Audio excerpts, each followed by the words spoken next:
Halo teman-teman, balik lagi bersama saya di channel Cuan dari Nol. Oke, jadi di sini saya akan membahas tentang apa itu supply and demand dan bagaimana cara kita mencari supply and demand ya, supply and demand secara basicnya teman-teman. Oke, di sini kita langsung saja ke chart. Jadi langkah pertama kita bakal mencari area supply and demand ya. Nah, oke, langsung saja teman-teman. Untuk supply itu ada beberapa versi teman-teman ya. Ada versi formation atau big picture ya teman-teman. Oke, untuk supply, nah, supply itu ada yang memakai engulfing, ada aliran yang memakai engulfing untuk identifikasi supply-nya, dan ada juga yang memakai big picture ya. Big picture itu maksudnya ini teman-teman, kita lihat secara garis besar ya untuk gerakannya, misalnya seperti ini yang kita marking ini. Nah, ini big picture ya teman-teman. Nah, kita lihatnya dari area ini, candle sebelumnya ini. Candle sebelumnya adalah candle besar drop, lalu bikin candle koreksi, lalu bikin candle koreksi seperti ini. Nah, lalu candle selanjutnya itu drop secara besar teman-teman. Nah, ini dinamakan identifikasi area supply secara big picture ya, drop, base, drop. Nah, yang base ini kita namakan menjadi supply ya. Jadi kita langsung bikin area. Inilah area supply-nya teman-teman, drop, base, drop. Nah, oke. Jadi supply itu ada yang seperti itu, dan ada juga markingnya per candle ya. Biasanya dalam bentuk candle engulfing. Oke teman-teman, ada juga aliran trader yang seperti itu. Misalnya seperti ini. Biasanya engulfing itu syaratnya candle sebelah kanannya dia harus makan candle sebelah kirinya ya. Maksudnya itu mendominasi ya. Nah, misalnya seperti ini.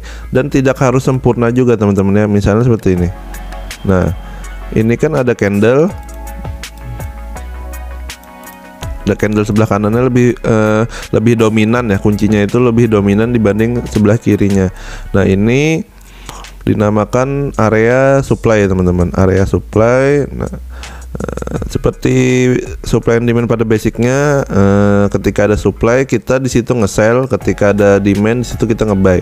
Nah, jadi supply ini biasanya harus dijemput ya oleh harga, lalu dia melanjutkan tren harganya ya biasanya. Nah, misalnya seperti ini ada supply engulfing ya, bilangnya supply engulfing, lalu dijemput oleh harga selanjutnya.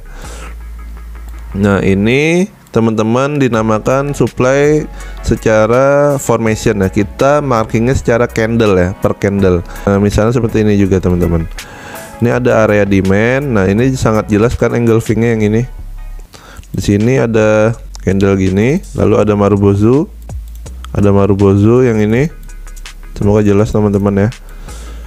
Oke, nah di sini ada candle Marubozu yang besar, dia ngemakan candle sebelahnya ya.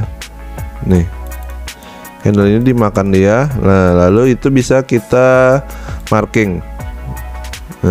Nah, ada aliran trader yang marking dari wick bawah ini ke wick atas. Nah, ada juga dari wick bawah ini ke bodinya ya. Nah, jadi ada beberapa aliran. Misalnya kita dari shadow ini atau wick bawah ini ke wick atas candle sebelahnya ya teman-teman. Jadi kita markingnya seperti ini. Nah, ini dinamakan area demand ya, area demand, karena ada engulfing di sini. Nah, lalu ketika dia masuk harga area demand ini, dia ngerespon ya, harganya langsung naik ya, langsung naik. Nah, itu salah satu contohnya, tetapi ada juga yang ditembus teman-teman. Nah, itu misalnya secara formation. Jika kita mencari area demand secara big picture, itu kita melihat pergerakan harganya secara garis besarnya teman-teman. Misalnya kita cari contohnya. Nah, jika secara garis besar kita melihat harganya itu seperti ini teman-teman. Ini. Nah, kita melihat dia itu secara pergerakan garis besar teman. Ini adalah kita bilang rally, dia naik, bikin base, lalu rally lagi teman-teman. Nah, jadi yang area ini kita sebut base. Nah, jadi kita marking satu area ini teman-teman. Ini secara big picture. Oke. Nah, jadi ini adalah area demand. Nah, lalu kita lihat harga sebelahnya langsung ini nyaris ngerespon, lalu yang ini ngerespon ya. Harganya ngerespon. Nah, ini secara garis besar. Rally base rally di time frame besar ya ini teman-teman. Jadi untuk kalau disuruh lebih baik pilih yang mana, kalau saya pribadi menerapkan secara big picture teman-teman, karena lebih mudah dan kita bisa ngefilter tren ya, ngefilter tren lebih bagus dan tentunya lebih mudah teman-teman. Kita bisa secara garis besar dengan mudah melihat area-area supply and demand dengan mudah ya jika secara big picture ya. Jangan per formation ya, identifikasi supply and demandnya, karena kita bakal kesulitan nanti. Nah, misal seperti ini contoh area supply, dia ngerespon. Oke, jadi basicnya untuk supply and demand itu ada gerakan rally base rally dan drop base drop. Nah, idealnya biasanya rally base rally ini bakal ngebentuk gerakan selanjutnya adalah drop base rally. Nah, kalau drop base drop biasanya gerakan selanjutnya membuat gerakan rally base drop. Jadi sesimpel itu teman-teman. Rally base rally bikin drop base rally selanjutnya, lalu gerakan drop base drop membentuk rally base drop. Jadi kenapa alasan saya memilih teknik yang big picture ya dalam mengidentifikasi supply and demand itu, karena kita bisa lebih mudah ya dan bisa tentunya lebih konsisten ya menerapkannya. Nah, karena kita lebih mudah tadi teman-teman. Ini kita singkat aja RBR dan DBD ya. Ini DBR, ini RBD. Oke, kita cari contohnya. Nah, misal kita cari ini. Tadi kan drop base drop ya.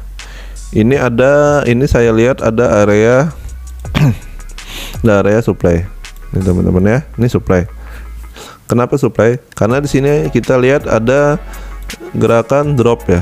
Drop secara signifikan. Ini drop.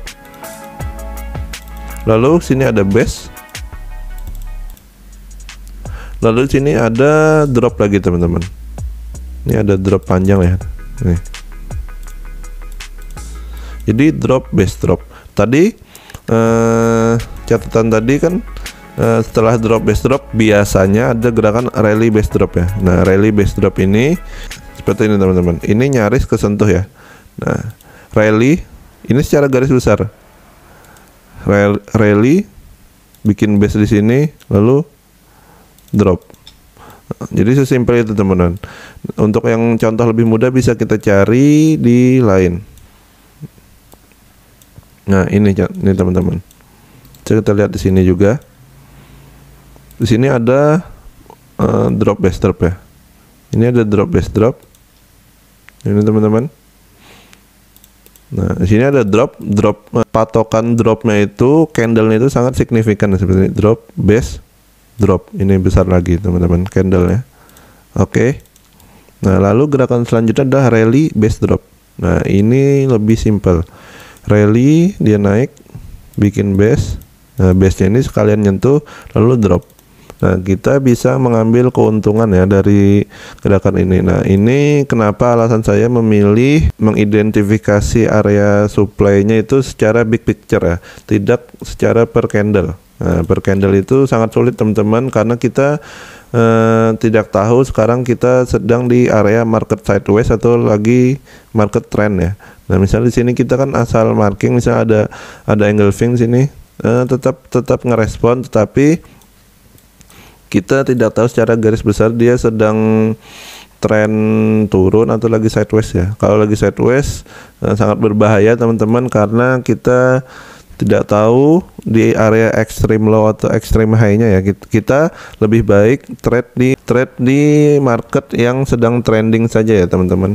Nah, karena kita bisa lebih konsisten ya dalam melakukan tradingnya, karena kita bisa memakai tambahan filter moving average ya. Seperti ini kita bisa tambahan filternya yang memungkinkan kita bisa trading secara konsisten ya teman-teman. Jika tradingnya itu tanpa indikator ini, ditakutkannya itu kita tidak bisa konsisten dalam menerapkan rule trading kita ya teman-teman.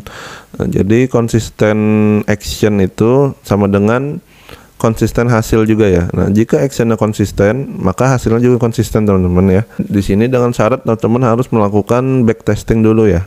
Jadi penting tambahan indikator dalam mengidentifikasi area supply and demand itu adalah salah satunya menambah probabilitas kita dan meningkatkan kekonsistensian kita ya teman-teman. Kita bisa lebih konsisten ya. Di sini misalnya ada area demand yang ada tambahan EMA ya, di dalamnya tambahan EMA-nya di ini teman ya. Nah, di sini ada EMA, jadi ini memungkinkan kita bisa menjadi lebih konsisten ya tradingannya.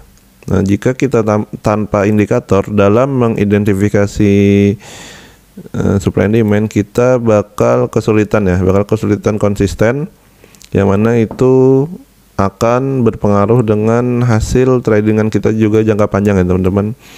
Karena kita tidak bisa melaksanakan rule kita secara konsisten. Nah, ini juga masuk area kuat ya teman-teman. Nah, ini dia yang respon dengan sangat baik. Oke, area flip. Nah, oke, untuk supply and demand basic mungkin itu dulu. Nanti teman-teman bisa, jika ada yang kurang jelas, teman-teman bisa komen di video di kolom komentar di bawah teman-teman ya. Nah, kita bisa bikin video baru lagi nanti ya untuk tambahan supply and demand ini, jika ada teman-teman yang kurang jelas ya. Ini mungkin dari sekian banyak tutorial di YouTube ya, ini mungkin yang simpel ya, saya kasih ini yang simpel. Nah, jika ada yang kurang mengerti, teman-teman bisa chat di kolom komentar dan juga bisa join di grup kita ya teman-teman. Linknya ada di deskripsi, teman-teman bisa tanya-tanya ya di grup situ.